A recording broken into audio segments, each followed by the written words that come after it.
Gold value 30-35% పడిపోతుంది. Silver approximately 50% పడిపోతుంది.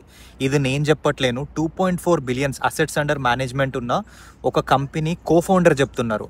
అయితే సిల్వర్ పడిపోవడానికి పెరగడానికి ఇండస్ట్రీ రీజన్స్ చాలా ఉన్నాయి. కాకపోతే గోల్డ్కి కొన్ని కారణాలు మాత్రమే ఉన్నాయి. రీసెంట్గా చూసుకుంటే మార్కెట్లో ఉన్న అన్సర్టెనిటీ ప్లస్ చైనా అగ్రెసివ్గా గోల్డ్ని బై చేయడం ప్లస్ ఇన్స్టిట్యూషన్స్ కూడా చాలా గోల్డ్ని బై చేయడం వల్ల గోల్డ్ ప్రైస్ పెరిగిపోతూనే ఉంది. కాకపోతే గోల్డ్ 30-35% పడిపోతుందా లేదంటే 10-15% పడిపోతుందా అంటే షార్ట్ టర్మ్లోనైతే పడే అవకాశం ఉంది, కానీ లాంగ్ టర్మ్లో మళ్ళీ గోల్డ్ వాల్యూ పెరుగుతూనే ఉంటుంది.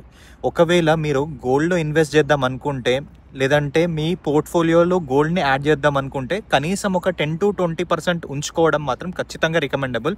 ఎందుకంటే పాస్ట్ 5-10-15 ఇయర్స్ని చూసుకుంటే గోల్డ్ యావరేజ్ రిటర్న్స్ 11-15% వరకు ఇచ్చినాయి. సో ఆ రిటర్న్స్ కూడా మంచి రిటర్న్సే.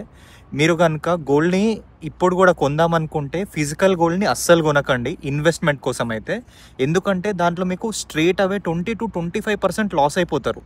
అదే కనుక మీరు గోల్డ్ ఈటీఎఫ్స్ లేదంటే గోల్డ్ ఫండ్స్లో ఇన్వెస్ట్ చేశారనుకోండి, మార్కెట్లో ఉన్న గోల్డ్ వాల్యూ తోటే మీరు గోల్డ్ కొనవచ్చు. ప్లస్ గోల్డ్ ప్రైస్ ఎలా పెరుగుతుందో ఇది కూడా అలానే పెరుగుతుంది. ప్లస్ మీకు ఎప్పుడంటే అప్పుడు మీరు గోల్డ్ని అమ్మేసుకోవచ్చు. ఇలాంటి ఫీజు కూడా ఎక్స్ట్రా పే చేయాల్సిన అవసరం లేదు, ఖాళీ ఎక్స్పెన్స్ రేషియో మాత్రమే ఉంటుంది.